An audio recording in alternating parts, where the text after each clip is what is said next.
하나님의 말씀은 요한복음 1장 14절 말씀입니다. 요한복음 1장 14절 말씀입니다. 한 구절만 보도록 하겠습니다. 요한복음 1장 14절, 우리 찾으셨으면 다 같이 한 목소리로 읽도록 하겠습니다. 시작. 말씀이 육신이 되어 우리 가운데 거하심에 우리가 그분의 영광을 보니 아버지의 독생하신 분의 영광이요 은혜와 진리가 충만하더라. 아멘. 기도하시겠습니다. 아버지 하나님, 주님과 함께 걸어가는 것이야말로 축복이요 또 감사입니다.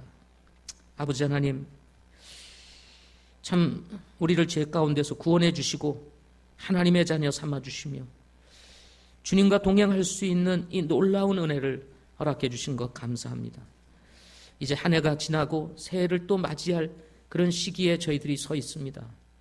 하나님, 우리의 모습을 잘 돌아볼 수 있게 하시고 주님 편에서 우리가 어떠한 삶을 살았는지 어떤 길을 갔는지 아버지 하나님 살펴보게 하셔서 새해에는 더 주님과 가까이 동행할 수 있게 하시고 그리고 주님과 함께하는 삶이 될 수 있도록 인도하여 주시옵소서.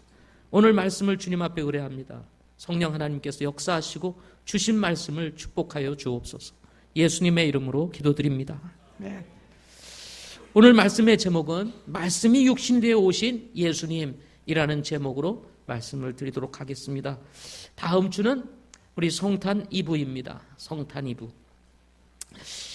어린 시절 이 크리스마스 때가 되면은 마음이 들떴던, 그래서 잠이 오지 않던 때가 기억이 납니다.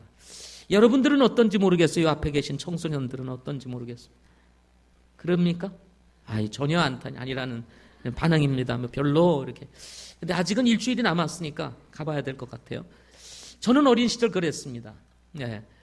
그러나 지금은 많이 이런 어떤 분위기가 사장되어 있는 것 같습니다. 그러나 이런 성탄 시즌을 통해서 우리 주 예수 그리스도께서 인류를 구원하시기 위해서 이 세상에 오셨다는 사실을 우리 사람들이 인식하고 또 알게 되고 깨닫게 되고, 이런 전 세계적인 이 공휴일 축제를 통해서 우리 주님의 나심을 기억할 수 있도록 하는 것은 의미 있는 일이라는 생각을 가지게 됩니다. 물론 12월 25일은 예수님이 탄생하신 날은 아닙니다. 오랜 세월 속에서 하나의 문화로 정착이 되면서 이제는 성경적인 교회들도 이때를 이용해서 복음을 전할 수 있는 기회로 선용을 하고 있습니다. 미국에서는 극단적인 근본주의, 또 우리 한국에서도 마찬가지지만 근본주의 교회들은 이 크리스마스라든지 이런 것들을 절대 하지 않습니다. 이것은 이방 종교로부터 온 것이라고 해서 부활절이라든지 크리스마스라든지 이런 행사를 전혀 하지 않습니다.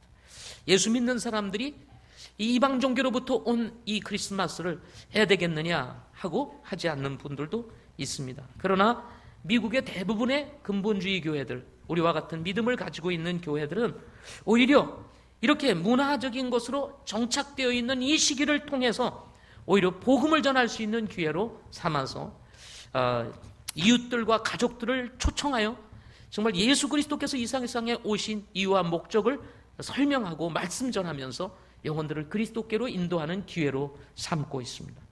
물론 크리스마스라고 하는 단어는 그렇게 좋은 단어는 아닙니다. 마스라고 하는 이 단어는 원래 영국식 영어 발음이고 라틴어로는 미사라는 뜻을 가지고 있습니다. 천주교에서 미사를 드린다 할 때 그 미사라는 단어가 바로 이 마스라고 하는 단어입니다. 그래서 이 크리스마스라고 하는 것은 기본적으로 어디서 왔냐면 천주교로부터 왔습니다. 천주교에서 사용하는 단어로, 이것은 보통 주님의 만찬 때 해산을 명하는 의식으로 사용이 된 단어인데요. 어떤 의미를 가지고 있냐면 가라, 식이 끝났다라는 단어에서 유래를 했다고 합니다. 성찬식, 주의 만찬, 주님의 살과 피를 기념하는 이 주의 만찬을 끝내고 나서 가라, 식이 끝났다. 그럼 가서 뭐 하겠어요? 복음 전해라. 이런 의미로 이 단어가 사용이 되었다고 합니다. 그런데 이 단어가 5세기경 서방 라틴 교회에서 예수 그리스도의 십자가상의 제사를 재현하여서 최후의 만찬 형식으로 교회 안에 물려진 가톨릭 교회의 유일한 만찬 제사를 지칭하는 말로 미사라는 단어가 되었다고 합니다. 여기에 크리스토스라고 하는 단어를 붙여서 크리스마스가 됐는데, 이 크리스마스라고 하는 이 단어는 그리스도의 기념일이라고 하는 뜻을 가지고 있습니다. 그리스도의 기념일. 그래서 예수님이 탄생하신 날, 기념하는 날, 이렇게 지금 오늘날은 사용되어지고 있습니다. 크리스마스라고 하는 이 단어는 원래 예수님이 탄생하셨다라고 하는 의미를 담고 있지는 않지만 예수 그리스도를 기념하는 날이라고 하는 이런 의미로 크리스마스, 이것을 천주교에서 사용하게 되었습니다. 대부분의 많은 교회들은 이 크리스마스 때를 이용해서 예수 그리스도의 나심을 전하고 또 복음을 전하는 이런 기회로 삼고 있습니다.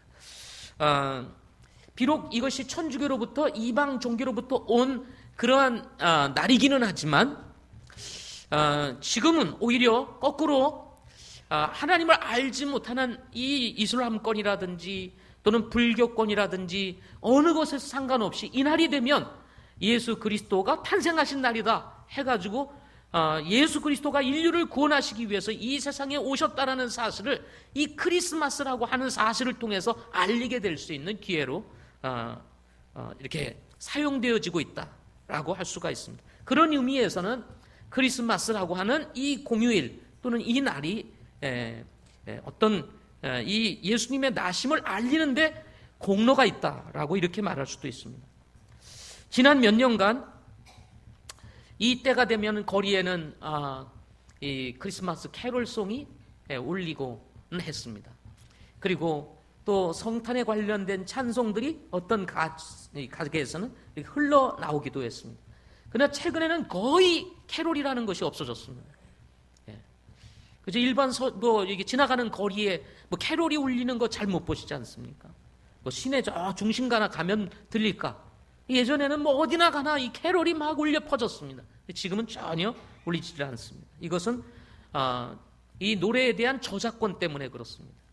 개인적으로 듣는 것은 괜찮은데 공개적으로 어떤 것을 틀게 됐을 때는 이 저작권의 문제가 걸려서 문제가 생기기 때문에 이걸 틀 수가 없는 상황이 되어버렸습니다.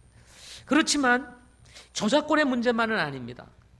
이런 문제로 인해서 캐롤이 사라지고 크리스마스의 분위기가 이렇게 저조해지며 침체가 되면서 기독교적 분위기도 같이 침체를 하게 되는 그런 역현상을 일으키고 있습니다.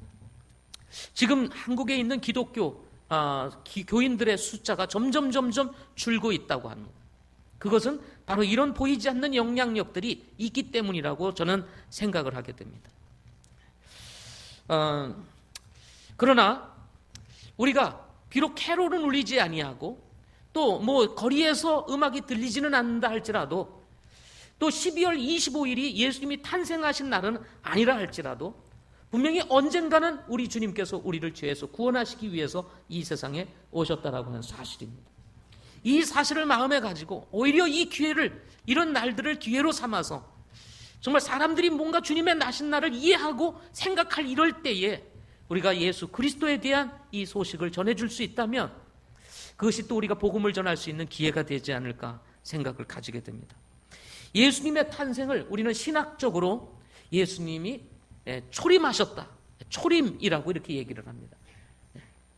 처음에 오신 예수님이라는 의미를 담고 있습니다. 이렇게 우리가 예수님의 초림이라고 말하는 이유는 다시 오실 예수님을 성경에서 말씀하고 있기 때문에 그렇습니다. 그래서 다시 오실 예수님을 우리는 뭐라고 부르냐면 재림이라고 부릅니다. 뭐라고요? 재림이라고 부릅니다. 그래서 예수님의 초림을 믿는다면 예수님의 재림도 우리가 같이 믿어야 합니다. 예수님의 초림, 예수님이 인간의 몸을 입고 이 세상에 오셨다는 사실은 믿는데 예수님이 다시 오실 것을 믿지 않는다면 그것은 성경을 믿지 않는 것과 같은 것입니다. 그래서 예수님이 초림하셨다면 예수님은 반드시 재림하실 것이라고 하는 사실인 것입니다. 예수님이 탄생하시기 전 주전 4,000년 전에 아담이 죄를 범하는 순간, 범하는 이후 바로 하나님께서는 이 죄로 말미암아 죽을 수밖에 없는 인간을 구원하시기 위해서 메시아를 약속하십니다. 이미 4,000년 전, 예수님이 탄생하시기 4,000년 전에 아담이 범죄한 바로 직후에 예수님께서 이 세상의 인류를 구원하시기 위해서 오실 것이라고 하는 것을 하나님께서 약속하십니다. 그러다가 쭉 흘러오다가 물론 그 중간에도 예수님의 탄생에 대한 예언의 말씀들이 있지만 아주 더 선명하게 분명하게 예수님의 죽으심과 다시 오심에 대한 이런 말씀을 대언했던 사람이 있었는데 다윗이었습니다. 다윗은 시편 말씀을 통해서 예수님이 십자가상에서 어떻게 돌아가실 것인지 아주 자세하게 예언을 합니다.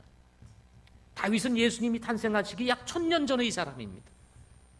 그리고 시간이 흘러서 예수님이 탄생하시기 바로 700년 전 대언자 이사야는 예수님이 동정녀 마리아에게서 탄생하실 것을 아주 선명하고 분명하게 그리고 명확하게 이사야서를 통해서 대언을 하게 됩니다.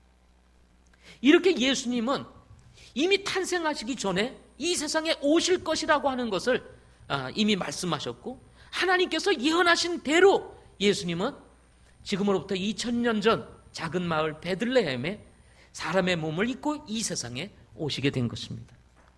누가 700년 전 또는 1000년 전, 4000년 전에 이 메시아가 탄생하실 것이라고 하는 사실을 예언했을 때 믿을 수 있는 사람이 얼마나 됐겠습니까? 얼마나 많은 사람들이 이 예언의 말씀을 믿었겠어요? 아마 대부분의 사람들은 유대인들조차도 어떻게 보면 믿지 않는 사람들이 꽤 있었을 것이라는 생각을 가지게 됩니다. 그러나 예수님은 성경대로 그대로 탄생하셨습니다. 이 세상에 오셨습니다. 그야말로 성령에 잉태되어 동정녀 마리아를 통해서 예수님이 이 세상에 오신 것입니다. 예수님 탄생 당시의 이 상황은 영적으로 매우 어두웠습니다. 사람들이 하나님을 향하지 아니하고 율법적 형식만 남아서 그 마음 중심이 하나님을 떠나 있었습니다. 사람 중심이 되어 있었어요. 그래서 정말 영적으로 보면 캄캄한 그런 상황이 어떤 시대였냐면 예수님이 탄생이 바로 직전의 상황이었습니다. 정치적으로는 이스라엘이 로마의 식민지가 되어서 압제를 당하고 있었습니다. 그래서 백성들이 참으로 메시아 왕국을 사모하면서 메시아가 탄생하기를 고대하는 마음이 있었습니다. 그러나 그 고대하는 메시아는 오시지 않고 있었어요. 이런 정치적으로도 매우 참 혼란스러운 이스라엘 나라가 그야말로 식민지가 되어 있는 로마의 통치를 받는 이런 상황이 있었고 사회는 이런 상황 속에서 매우 어수선했습니다. 종교적으로는 율법적으로 포장된 아주 위선적이고 형식적인 바리새인들과 서기관들에 의해서 종교들은 더욱더 형식화되면서 백성들을 어렵게 하고 있었습니다. 특히 말라기 이후 400년간 하나님께서 아무 말씀도 주지 아니하시는 침묵기를 거치면서 영적인 갈증이 그야말로 목에까지 차올라오는 그런 상태가 어떤 상태였냐면 바로 예수님이 탄생하기 바로 그 직전의 상태였다는 것입니다. 이때 주님의 길을 예비하기 위해서 태어났던 침례 요한이 영적인 어둠에 갇혀있던 유대인들에게 그리스도의 빛을 비추기 위해서 이제 예수님에 앞서서 태어나기 시작을 했습니다. 시기였습니다. 전반적으로 기대할 수 있는 것이 없던 시대에 희망과 소망의 그림자가 그야말로 꾸물꾸물거리며 피어오르고 있었던 시기, 바로 그 시기에 예수님께서 탄생을 하셨던 것입니다. 이렇게 예수님의 탄생을 두고 사도 요한은 오늘 본문에서 말씀하기를 말씀이 육신이 되어 우리 가운데 거하시매 우리가 그분의 영광을 보니 아버지의 독생하신 분의 영광이요 은혜와 진리가 충만하다 하고 말씀하셨습니다.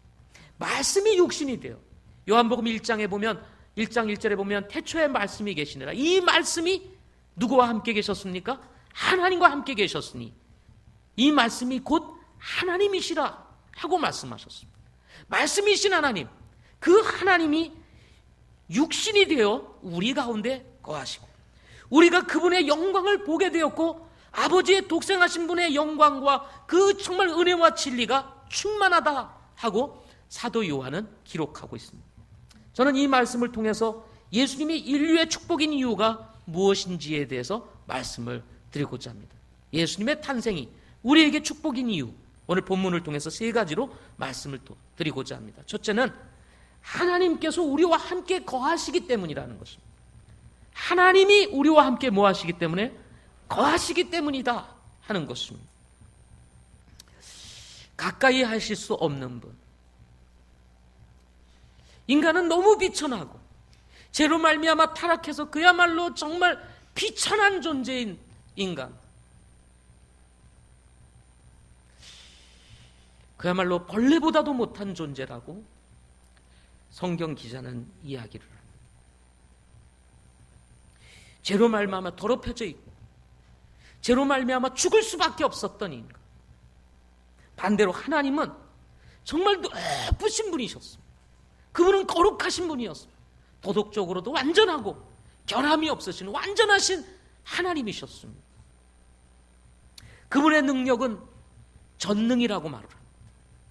불가능한 것이 없는 완전하신 하나님, 그분이 바로 하나님이셨습니다. 반대로 인간은 죄로 말미암아 모든 것을 다 잃어버렸습니다. 하나님의 영상조차도 잃어버린, 그야말로 죽을 수밖에 없는, 멸망당할 수밖에 없는 가치가 없는 존재가 되어버리고 말았습니다. 성경에서는 이런 인간을 하나님과 비교하면서 말하기를 인간은 하나님을 볼 수 없다고 말합니다. 하나님은 너무 뛰어나신 분이기 때문에 그 분을 보는 순간 인간은 죽게 된다고 성경은 말할 정도. 그 정도로 인간과 하나님의 차이는 너무 큰 거죠. 도저히 접근할 수 없는, 가까이 할 수 없는 그런 분이 바로 하나님이셨습니다. 그런데 바로 이 하나님이 사람의 몸을 입고 이 세상에 오셨다는 것입니다. 천하고 낮은 이 땅에 인간의 몸을 입고 이 세상에 오셨다는 거예요. 저희가 어린 시절 초등학교 때에 우리 선생님이 집을 방문한다는 소식을 들은 적이 있었습니다. 제가 어렸을 때는 그런 적이 있었던 것 같아요. 선생님들이 집을 방문을 했습니다. 물론 항상 방문한 건 아니지만 또 누구 집을 간다 뭐 이런 얘기를 들은 적이 있습니다. 또 우리 주일학교 선생님이, 제가 초등학교 주일학교를 다녔는데요, 주일학교 선생님이 우리 집을 방문한다 그러면 그 선생님이 그렇게 크게 보였잖아요. 우리 어린 시절에는.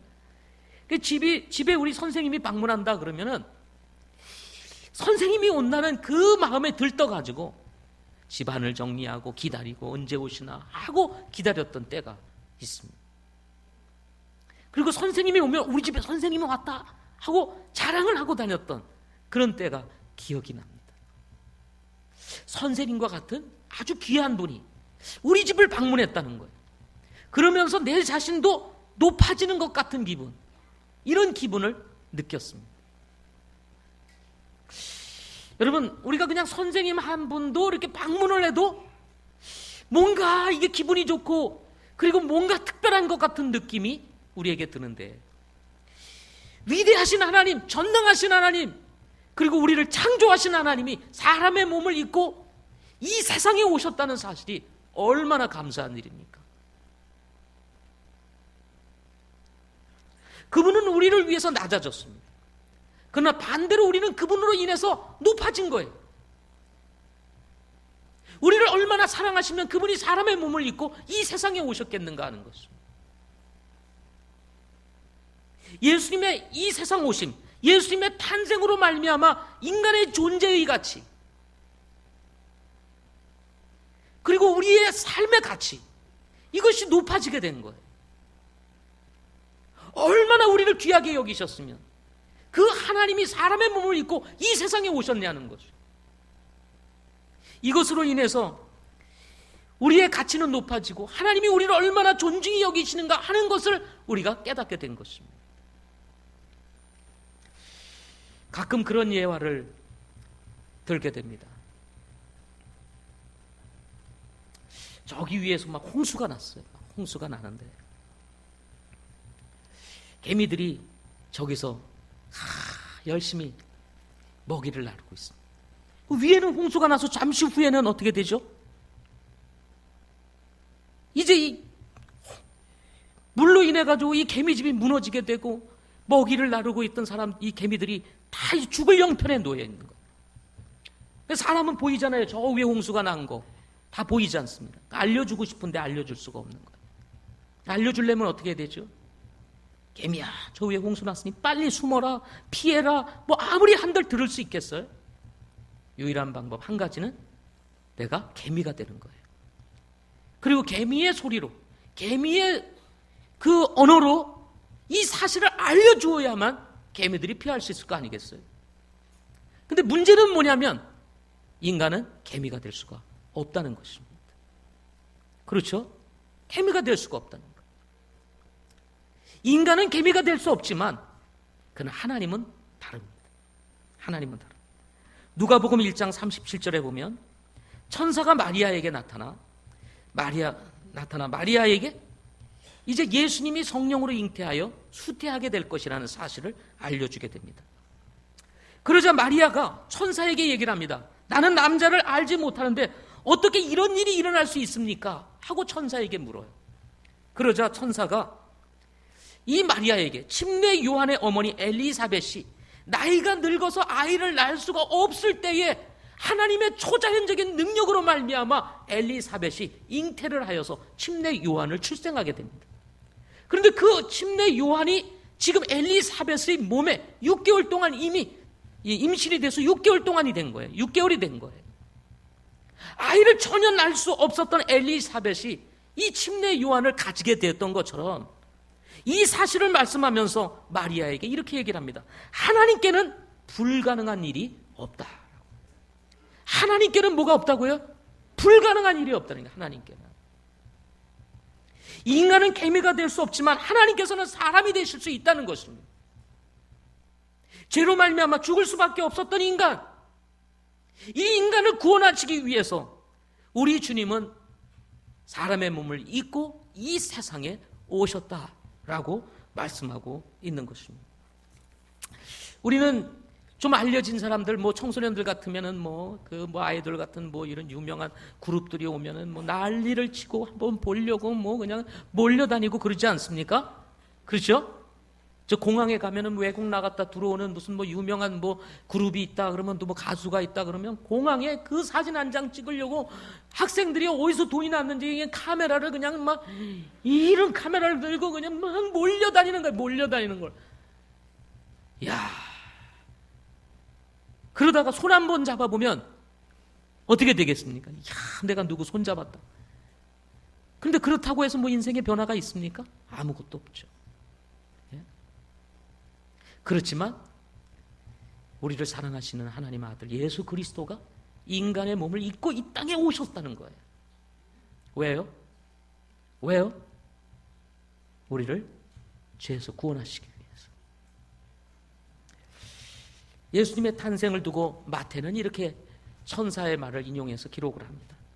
그의 이름을 임마누엘이라 하라. 임마누엘이라는 이름의 뜻이 우리와 함께 계시는 하나님이라는 뜻입니다. 하나님이 우리와 함께 계신다. 그분이 우리와 함께 계시게 되었다는 거예요. 그분의 초림으로 인해서 비록 그분은 승천하여 계시지만은 예수 그리스도가 이 땅에 오심으로 인해서 예수를 믿고 구원받은 사람들 삶 안에 지금도 하나님이 우리와 함께 계신다는 사실을 아십니까? 내 인생에 주님이 찾아오셔서 지금도 나와 함께 계시고 있다는 것, 여러분 이것이 축복이 아니겠습니까? 그런가 하면 두 번째로는 완전한 구원의 은혜를 우리에게 주셨기 때문에 우리가 감사해야 된다. 그거 축복입니다. 완전한 구원의 은혜가 주어졌기 때문에. 인간의 가장 큰 실책은 죄를 범한 것입니다. 한 번 죄를 지은 이 죄는 우리 스스로 해결할 수가 없습니다. 우리가 죄를 범하면 우리 스스로 해결할 수가 없어. 하나님 앞에 범한 죄. 그래서 성경은 죄의 삭은 사망이라 하고 말씀하셨어요. 그래서 사람은 한 번 다 죽게 돼 있는 것입니다. 대부분의 사람들은 인간의 죽음을 두고 자연사라고 생각을 합니다. 때가 되면 인간 한 번 죽는 거지 라고 생각을 합니다. 자연스럽게 죽는 거야. 그러나 성경은 그렇게 말하지 않고 있습니다. 인간의 죽음은 어디까지나 죄의 값입니다. 죄의 값으로 말미암아 사망에 이르게 된다는 것입니다. 더 중요한 것은 단순히 육신적인 죽음으로 끝나는 것이 아니라 영적인 죽음에 이르게 될 뿐만 아니라 불타는 지옥에 영원한 형벌에 들어가게 된다고 성경은 말씀하고 있습니다. 우리는 지옥을 경험해 보질 않았습니다. 물론 하늘의 왕국도 천국도 경험해 보질 않았습니다.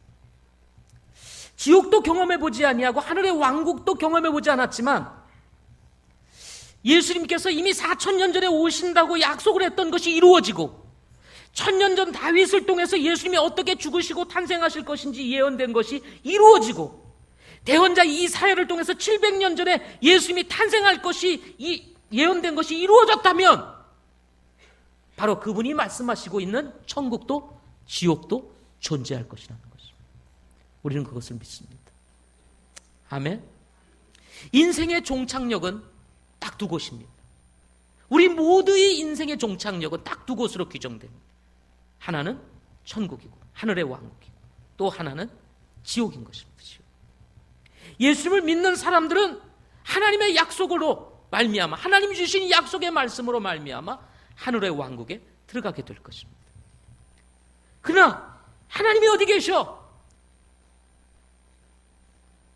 뭐 이 세상은 그냥 존재하는 것이지 라고 생각을 하면서 전혀 하나님을 믿지 않는 사람들은 결국 어떻게 될까요? 성경에 있는 말씀대로 죄의 형벌을 쫓아 어느 날 지옥에 가게 될 것이라는 것입니다. 불타는 지옥입니다. 불타는 지옥.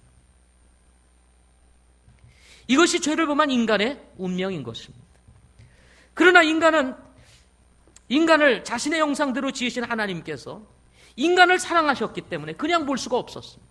죄로 말미암아 영원히 죽을 수밖에 없었던 우리들을 그냥 볼 수가 없었던 주님께서 바로 자신의 아들을 여자의 후손으로 이 세상에 보내주신 것입니다.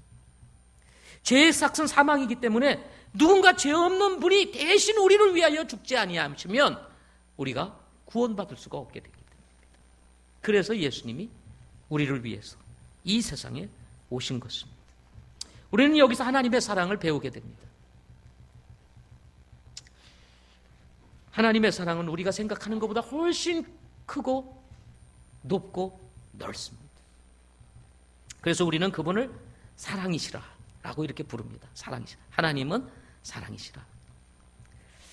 여러분, 하나님이 사랑하셔서 그래서 우리 예수 그리스도를 이 땅에 보내주신 것입니다. 사람은요 늘 사랑의 결핍을 가지고 있습니다. 하나님의 형상을 닮은 우리들은 하나님처럼 우리도 사랑하며 삽니다. 그러나 늘 이 사랑의 문제에 부딪혀요.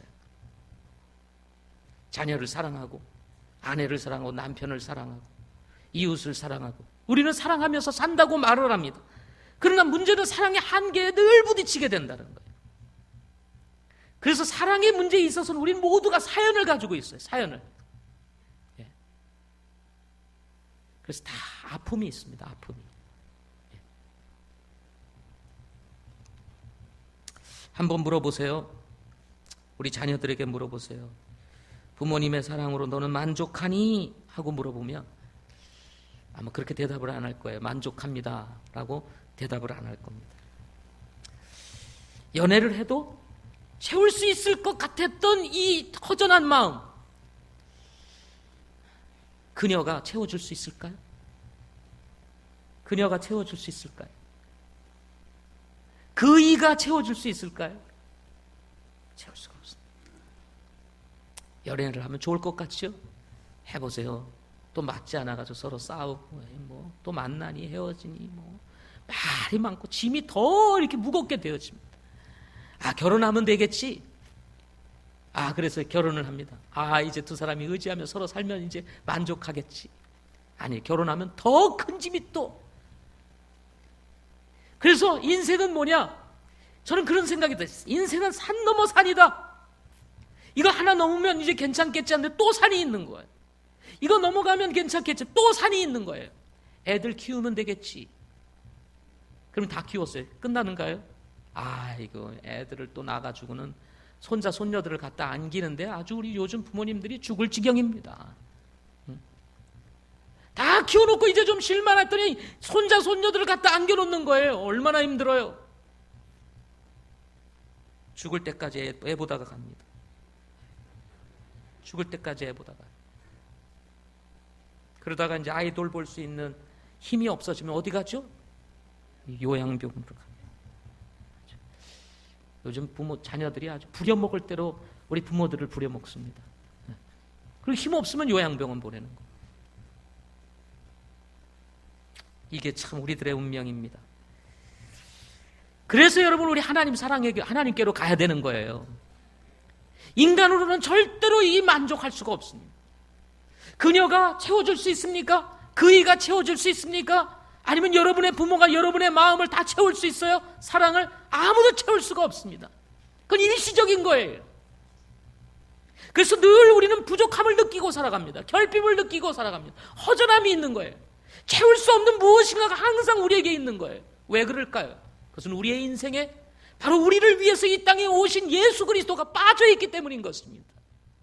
사랑의 원천이신, 오늘 보면은 여기 보니까 은혜가 충만하더라 그랬어요. 우리를 사랑해 주시기에 충만하신 분, 완전한 사랑을 우리에게 주실 수 있는 분, 그분이 우리의 삶에서 빠져있기 때문에 허전한 것입니다. 허전한 것. 따라서 인생의 문제를 해결하기 위해서는 이 은혜가 풍성하신 분, 충만하신 예수님께로 와야 하는 것입니다.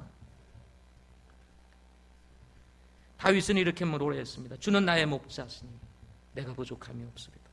그분께서 나를 푸른 초장에 누이시며 잔잔한 물가로 인도하시는도다. 내 영혼을 회복시키시며 자신의 이름을 위하여 의의 행로들로 나를 인도하시는도다 하고 말씀하셨습니다.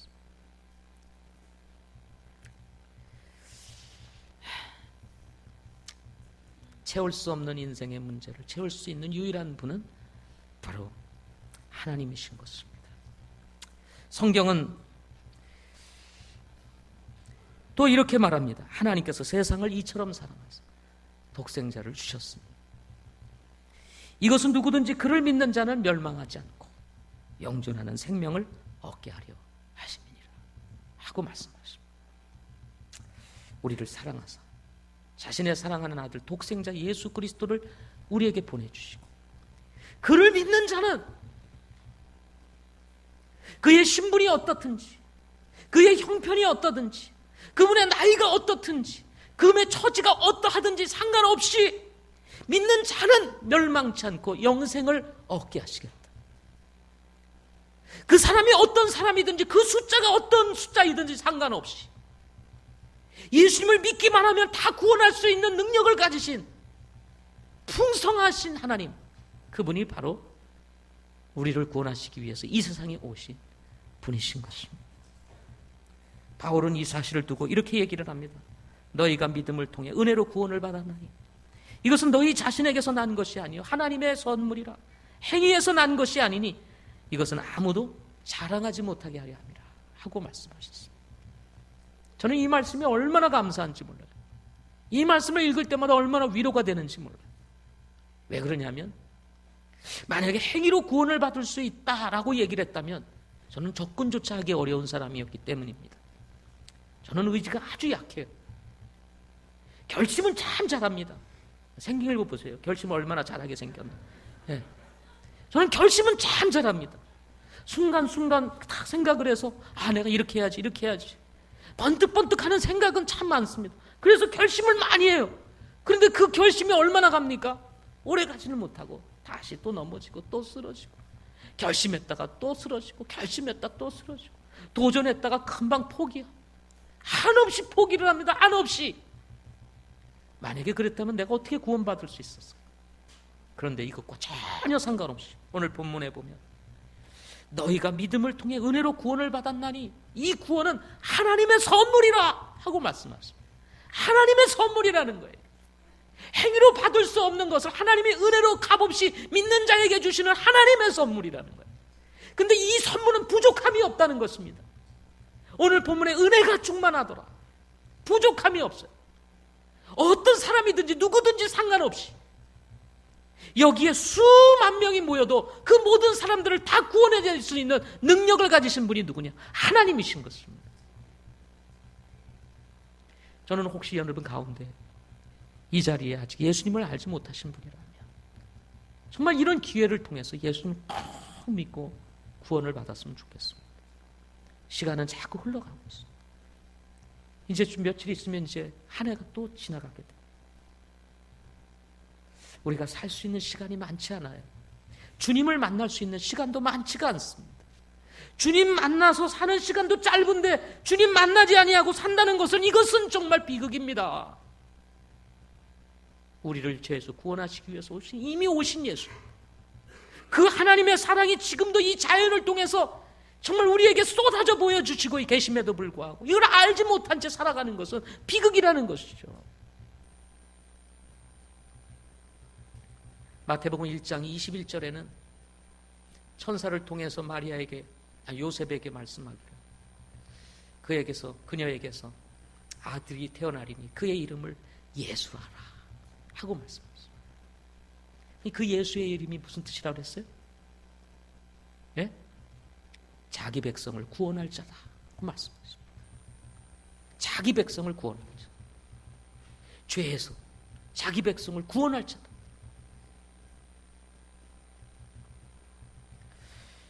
바로 그분이 이 세상에 오신 것입니다. 예수님이 오신 것이 우리에게 축복인 두 번째 이유인 것입니다. 마지막 세 번째는 누구나 믿고 따를 수 있는 진리이기 때문이다 하는 것입니다. 누구나 믿고 따를 수 있는 진리이기 때문이다. 저는 오늘 우리 형제들의 이 찬양을 들으면서 이미 제가 앞서 한번 우리 송년 우리 주부목자가 아니라 전체 목자 그리고 집사 전체 집사님들 우리 송년 모임에서 우리 장년들이 이미 찬양을 한 곡입니다. 그때도 감동이 있었지만 오늘 또 이곳에서 다시 한번 또 하나님 앞에 찬양하니까 얼마나 감동이 되는지 모릅니다. 예. 이럴 때는 나도 이 속에 좀 들어가 있으면 좋을 것 같아요. 같이 함께 하면 얼마나 더 좋을까 막 이런 생각이 듭니다. 제가 들어가면 이게 깨져요, 분위기가. 예. 목소리가 안 맞습니다. 예. 하모니를 이룬다는 게 정말 어려운 일입니다. 너무 축복입니다. 근데 가사를 여러분 생각해 보셨습니까? 주와 함께 길 가는 것 기쁜 일이 아닌가? 주와 함께 길 가는 것 기쁜 일이 아닌가? 한 걸음 한 걸음 주와 함께 가는 주님과 함께 걷고 주님과 함께 동행하는 것이 나의 인생에 얼마나 큰 일인지. 진리는 마치 인간이 살아가면서 붙잡아야 할 기둥과 같은 것입니다. 이 기둥이 흔들리면 삶도 같이 흔들리게 되는 것입니다. 사람들은 무엇인가를 붙잡고 살아갑니다. 자기의 생각을 붙잡고 또 자기가 생각하는 어떤 지식을 붙잡고 알고 있는 어떤 걸 붙잡고 살아갑니다. 그런데 문제는 뭐냐면 우리가 붙잡고 있는 것들이 흔들리게 된다는 거예요. 이 세상의 진리는요, 시대가 변하고 상황이 바뀌면 변합니다. 같이 변해요. 그래서 삶이 흔들리고 인생이 흔들리게 되는 것입니다. 지금은 상대적 기준을 아주 중요하게 여기는 시대입니다. 너도 옳고 나도 옳다는 거예요. 근데 서로 인정하며 살자. 그런데 서로 인정하며 살자. 뭘 아주 굉장히 좋은 언어입니다. 아주 좋은 말처럼 들립니다. 이 말은 다른 말로 얘기하면 서로 신경 쓰지 말고 살자 이런 말입니다. 서로 인정하며 살자. 너도 옳고 나도 옳으니 서로 인정하며 살자. 이 말은 신경 끄고 살자 이런 얘기예요. 서로 신경 끄고 살자. 간섭하지 말고 살자. 개입하지 말고 살자 이런 얘기예요. 그러니 여러분 함께 산다는 것이 우리의 삶에 있어서 매우 중요한데 서로 신경 끄고 개입하지 아니하고 간섭하지 아니하고 사는 것이 과연 행복한 것일까요? 왜 우리가 자꾸 다툼이 일어납니까? 왜 시비가 일어납니까? 결국은 뭐냐면 함께 살기 때문에 일어나는 거거든요. 함께 살아야 될 때는 마음이 맞아야 되는데 마음이 안 맞는 거예요. 생각이 안 통하는 것입니다. 대화가 통하지를 않는 것입니다. 왜 그럴까요? 기준이 다르기 때문에 그렇습니다. 자기 생각이 딱 있으니까 저 사람의 생각이 내 생각과 안 맞으니까 다투게 되는 것입니다. 부부가 싸우는 겁니다. 자녀와 부모 관계가 트러블이 생기는 것입니다. 가끔 우리 들어보면 우리 성도들 사이도 그렇다는 얘기 들리죠? 예? 큰빛 통신에 의하면 그죠? 누가 이렇게 좀 했대. 뭐 이런 얘기 들리지 않습니까? 그 왜 그래요? 생각이 다르기 때문에 그런 거예요. 기준이 다르기 때문에. 다 자기 주장하거든요. 내가 옳다고 얘기하거든요. 그러니까 다툼이 일어나게 되는 것입니다. 여러분, 그래서 상대적 기준을 가지게 되면요, 절대로 하나가 될 수가 없습니다. 그래서 하나님은 원래 절대 기준을 허락해 주신 거예요. 그것이 하나님의 말씀인 것입니다. 하나님은 창조주이며 절대자이십니다. 그분이 진리인 거예요. 하나님은 우리를 만드셨을 때 이미 절대적 기준을 가지고 살도록 만드셨음에도 불구하고 우리가 하나님 중심이 아니라 사람 중심으로 살다 보니 내가 기준이 되는 거예요. 내가 기준이. 그러다 보니까 가다가 보니까 문제가 생기고 싸우고 트러블이 생기고 내가 옳은 줄 알고 갔더니 가보니까 아니고, 그래서 또 인생에 굴곡이 생기게 되고 절벽에 서게 되고 막 이런 일들이 그냥 벌어지는 겁니다. 좌충우돌하게 되는 일들이 우리의 인생 가운데서 생기게 되는 것입니다. 왜 그래요? 우리의 삶에 진리이신 하나님이 빠져있기 때문에 그렇습니다. 진리이신 하나님이 빠져있기 때문에 한 걸음 한 걸음 주와 함께 가야 되는데, 그래야 우리에게 기쁨이 있고 감사가 있고 삶의 축복이 있고, 그리고 이 험난한 인생 가운데서도 흔들림이 없이 갈 수가 있는데 주님이 빠져있는 거예요. 주님과 함께 걸어야 될 우리가 주님과 함께 걷지를 못하고 내 스스로 걸어가고 있는 것입니다. 그러니 힘들고 넘어지고 쓰러지게 되는 것입니다. 속으로 외치죠. 왜 이렇게 인생이 힘드냐? 자신감도 잃어버리고 어느 순간에 가면 내 자신을 잃어버려요. 그냥 아예. 왜 그렇습니까? 하나님이 우리의 인생에 빠져있기 때문에.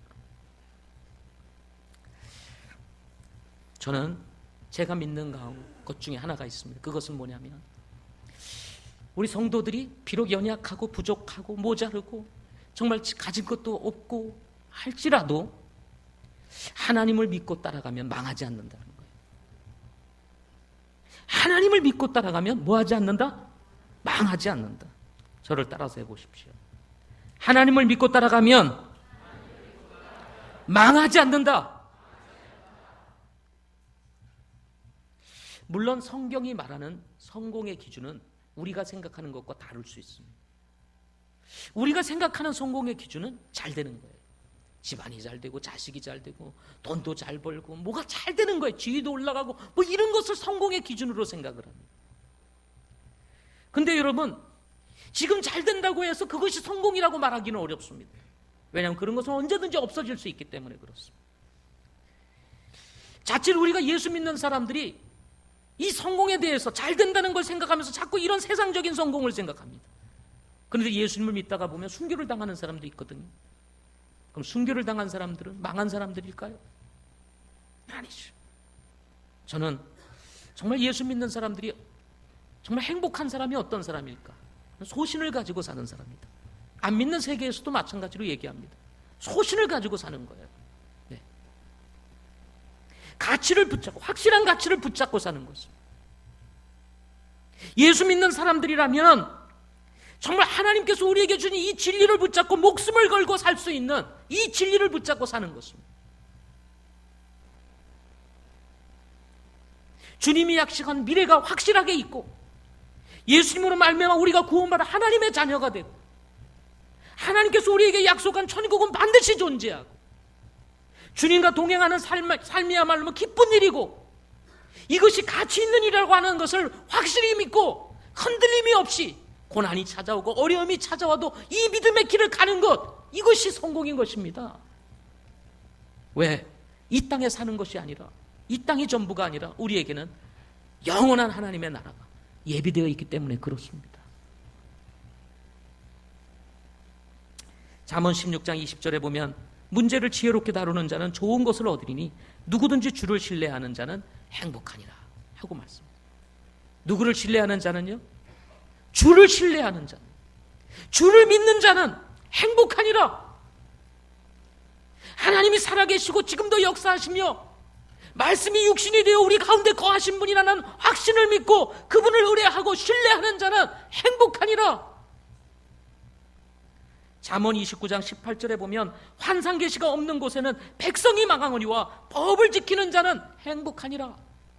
여기서 환상 계시는 하나님의 말씀이에요. 하나님께서 계시로 주신 말씀. 영어로는 비전이라고 얘기를 합니다. 그 비전이 하나님의 말씀입니다. 하나님의 말씀. 우리의 모든 비전은 하나님의 말씀에 있는 겁니다. 이것이 없는 백성은 망하거니와 법을 지키는 자, 하나님의 말씀을 지키는 자는 행복하니라 고 하는 것이 하나님의 말씀입니다. 우리가 진리가 없어서 방황할 때 주님이 우리에게 찾아오셔서 진리이신 주님을 굳게 붙잡고 방황하지 않고 나갈 수 있도록 하신 이 은혜를 생각하면 여러분, 이게 축복이 아니겠습니까? 그분이 아니었다면 지금 우리는 어디로 가고 있을까? 예수님이 아니었다면 우리는 지금 어디로 가고 있었을까요? 어떻게 살고 있었을까요? 결론적으로 예수님은 요한복음 14장 6절에서 이렇게 말씀하십니다. 내가 곧 길이요 진리요 생명이니 자신을 통하지 않고는 하나님께로 올 자가 없다 하고 말씀하셨습니다. 자신을 통하지 않고는 하나님께로 올 자가 없다. 세상의 길은 로마로 통할는지 몰라도 인생의 길은 예수님을 통해야만 가능하다는 것입니다. 여러분, 주님과 함께 걸어가실 수 있기를 바랍니다. 이것이 예수님이 우리에게 찾아오신 것이 우리에게 축복인 이유라는 사실을 기억하시고 주님과 함께 하시기를 바랍니다. 기도하겠습니다.